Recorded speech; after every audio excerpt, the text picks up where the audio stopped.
On passe à un tout autre domaine avec une question de Karim, qui pour se rendre au travail doit emprunter la longue déviation de l'avenue Jean Jaurès, mais il trouve que non seulement la déviation est longue, mais qu'en plus les travaux sont longs. Alors que pouvez-vous lui répondre? Alors je le comprends parfaitement, mais c'est un chantier extrêmement complexe.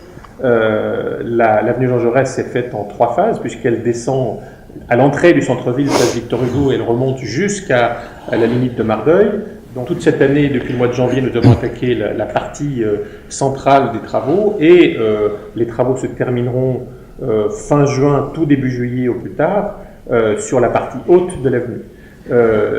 Il faut bien préciser que ce sont des travaux d'assez grande ampleur, puisqu'il a fallu refaire l'intégralité des réseaux humides souterrains, eau pluviale, eau usée, l'enfouissement des réseaux, la reconfiguration de l'avenue elle-même, le changement d'éclairage public, avec une succession de chantiers qui rendent les choses complexes et qui, je le sais, ont affecté la vie quotidienne de nombreux habitants riverains des rues les plus proches de l'avenue Jean Jaurès, et puis aussi une déviation qui a un peu compliqué la tâche de beaucoup d'habitants.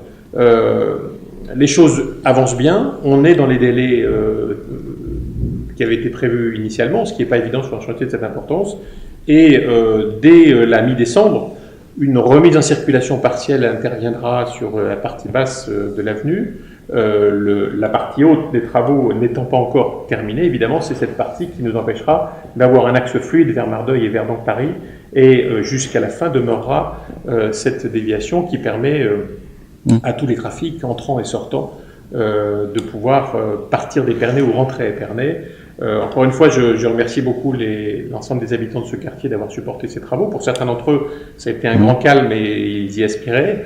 Pour d'autres, ça a été un peu compliqué de rentrer chez eux. Mais quand on fait des chantiers de cette importance, évidemment, on contraint les habitants, on contraint celles et ceux qui avaient coutume de passer par cette rue à emprunter d'autres itinéraires. C'est pas drôle, j'en ai conscience, mais en même temps, on n'a pas d'autre choix si on veut faire les travaux de manière efficace.